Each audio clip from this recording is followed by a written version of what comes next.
Hello everyone, welcome to competitive studies.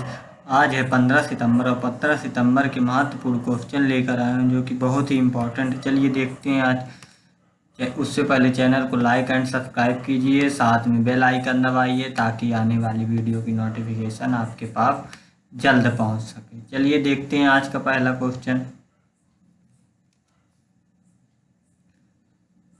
हाल ही में किस राज्य ने ईज ऑफ डूइंग बिजनेस 2019 की रैंकिंग में शीर्ष स्थान प्राप्त किया है? तो करेक्ट आंसर इसका हो जाएगा आंध्र प्रदेश। इसके बारे में कुछ एक्स्ट्रा फैक्ट देखते हैं। Ease of doing business 2019 ranking के मामले में आंध्र प्रदेश पहले स्थान पर रहा है। इस सूची में आंध्र प्रदेश पूरे देश में पहले स्थान पर रहा है, जबकि तेलंगाना तीसरे और मध्य प्रदेश चौथे स्थान पर। इस सूची में झारखंड पाँचवें स्थान, छत्तीसगढ़ छठवां स्थान एवं हिमाचल प्रदेश सातवां स्थान रहा है। इसके बाद देखें तो राजस्थान 8वां स्थान ने प्राप्त किया और पश्चिम बंगाल ने 9वां स्थान और गुजरात 10वां स्थान। चलिए देखते हैं नेक्स्ट क्वेश्चन। हाल ही में आरबीआई ने किसको आरबीआई बैंक का एमडी और सीईओ बनाए जाने को मंजूरी दी है? तो किसको दी है? करेक्ट आंसर हो जाएगा मुरली राम कृष्णन को। एक्स्ट्रा फैक्ट देखते हैं।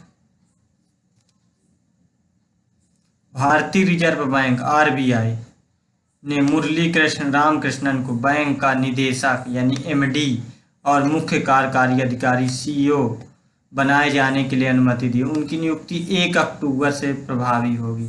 रामकृष्णन 30 मई 2020 को आईसीआई बैंक से वरिष्ठ महाप्रबंधक रणनीति परियोजना समूह के रूप में सेवानिवृत्त। वे 1 जुलाई 2020 को साउथ इंडियन बैंक के सलाहकार बने। आरबीआई ने 1 अक्टूबर 2020 से 3 साल के लिए बैंक के प्रबंध निदेशक और सीईओ के रूप में मुरली रामकृष्णन की नियुक्ति करेगा, यानी मंजूरी देगा। चलिए देखते हैं नेक्स्ट क्वेश्चन। हाल ही में किस देश ने कोरोना के टीके को आम जनता के लिए जारी कर दिया है? तो करेक्ट आंसर इसका हो जाएगा ए, यानी रूस। इसके बारे में जानते हैं अपन। रूस की corona virus vaccine Sputnik V आम नागरिकों के लिए जारी कर दी गई है। रूस पिछले महीने इस टीका को मंजूरी दी थी। रूस के स्वास्थ्य मंत्रालय ने कहा है कि जल्द ही क्षेत्रीय आधार पर वैक्सीन की डिलीवरी शुरू कर देगी। अगले क्वेश्चन। हाल ही में किस तेलुगु फिल्म अभिनेता का दिल का दौरा पड़ने से 74 वर्ष की उम्र में निधन हो गया? तो करेक्ट आंसर हो जाएगा जयप्रकाश रेड्डी का। इनके बारे में चलिए देखते हैं। तेलुगु फिल्म इंडस्ट्री के जाने माने कॉमेडियन जयप्रकाश रेड्डी का 74 साल की उम्र में निधन हो गया। रेड्डी ने मुख्य रूप से तेलुगु फिल्म इंडस्ट्री में काम किया। कन्नड़ और तमिल सिनेमा में भी उन्होंने कुछ फिल्में की हैं। अगला क्वेश्चन। हाल ही में केंद्र सरकार ने बिहार में कितने करोड़ रुपए की लागत वाली मुंगेर भागलपुर राष्ट्रीय राजमार्ग का निर्माण में मंजूरी दी है? तो करेक्ट आंसर इसका हो जाएगा ऑप्शन नंबर बी, 971 करोड़। चलिए देखते हैं इसके बारे में। हाल ही में केंद्र सरकार ने बिहार में 971 करोड़ रुपए की राष्ट्रीय राजमार्ग परियोजना को मंजूरी दे दी। यह राष्ट्रीय राजमार्ग 80 पर 120 किलोमीटर लंबी परियोजना है। Next question. हाल ही में विश्व हिंदी दिवस कब मनाया जाता? तो ये मनाया जाता 14 सितंबर को। हिंदी दिवस के बारे में जानते हैं, इसकी शुरुआत कब हुई थी? हिंदी दिवस की शुरुआत 14 सितंबर 1949 को भारतीय संविधान सभा ने एक मत में यह निर्णय लिया कि हिंदी ही भारत की राजभाषा है। राष्ट्रभाषा प्रचार समिति वार्धा के अनुरोध पर वर्ष 1953 में पूरे भारत में 14 सितंबर को प्रतिवर्ष हिंदी दिवस के रूप में मनाया जाता है। स्वतंत्रता प्राप्ति के बाद हिंदी को राष्ट्रभाषा के रूप में स्थापित करवाने के लिए काका कालेकर, मैथिली शरण गुप्त, हजारी प्रसाद द्विवेदी एवं सेठ गोविंद दास आदि साहित्यकारों को साथ लेकर व्यवहार राजेंद्र सिंह ने अथक प्रयास किए थे। तब से हिंदी दिवस मनाया जा रहा है। अगले क्वेश्चन की तरफ बढ़ते हैं। हाल ही में G20 देशों के श्रम और रोजगार मंत्रियों की आभासी बैठक में भारत का प्रतिनिधित्व किसने किया है? तो correct answer is B, Santosh Gangwar. इनके बारे में देखते हैं। केंद्रीय श्रम और रोजगार मंत्री संतोष गंगवार ने G20 राष्ट्रों के श्रम और रोजगार मंत्रियों की आभासी बैठक में भारत का प्रतिनिधित्व किया।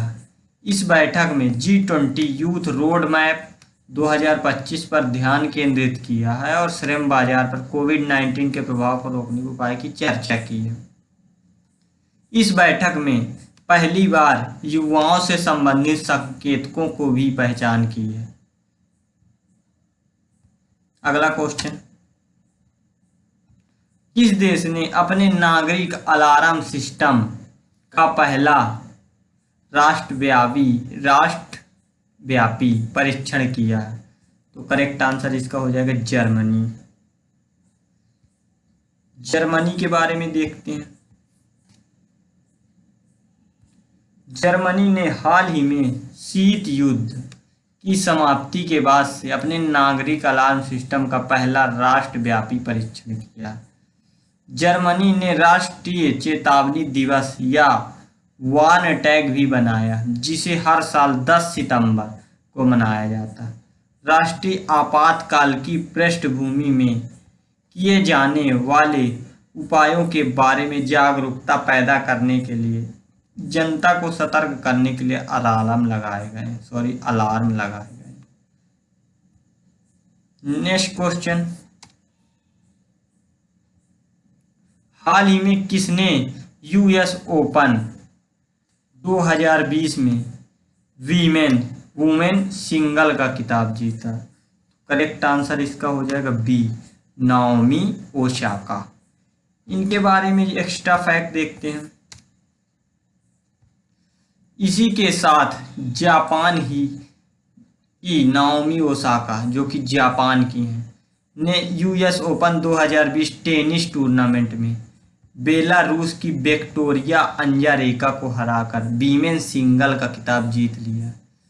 विश्व की 4 नंबर की ओसाका का यह तीसरा ग्रैंड स्लैम खिताब है। ओसाका ने इससे पहले 2018 में यूएस ओपन खिताब, 2019 में ऑस्ट्रेलियन ओपन खिताब जीता।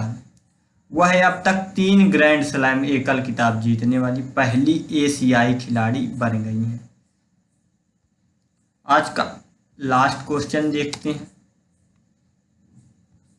हाल ही में किसने यूएस वुमेन यानी मेंस, वो वुमेन का रहा है, ए मेंस का सिंगल खिताब जीत लिया है? तो करेक्ट आंसर इसका हो जाएगा डोमिनिक थीम। इनके बारे में जानते हैं। इसी के साथ यूएस ओपन को 6 साल बाद उसका नया चैंपियन मिल गया है। जर्मनी के एलेक्जेंडर ज़्वेरेव और ऑस्ट्रिया के डोमिनिक थीम दोनों ही पहली बार यूएस ओपन के फाइनल में पहुंच गए थे। 23 साल के ज़्वेरेव करियर में पहली बार किसी ग्रैंड स्लैम फाइनल खेल रहे थे। 27 साल के थीम यूएस ओपन के फाइनल में पहुंचने वाले ऑस्ट्रेलिया के पहले खिलाड़ी थे। आज के टॉप 10 महत्वपूर्ण क्वेश्चन पूरे हुए। चैनल को लाइक एंड सब्सक्राइब कीजिए, साथ में बेल आइकन दबाइए ताकि आने वाली वीडियो की नोटिफिकेशन आपके पास जल्द पहुंच सके। ऐसे ही वीडियो पाने के लिए ज़्यादा से ज़्यादा शेयर कीजिए। मैं आपके लिए बहुत ही इम्पोर्टेंट क्वेश्चन लेकर आता हूं जो कि ढूंढने में बहुत मेहनत लगती है। चलिए चैनल को लाइक सब्सक्राइब कीजिए और ज़्यादा से ज़्यादा शेयर कीजिए।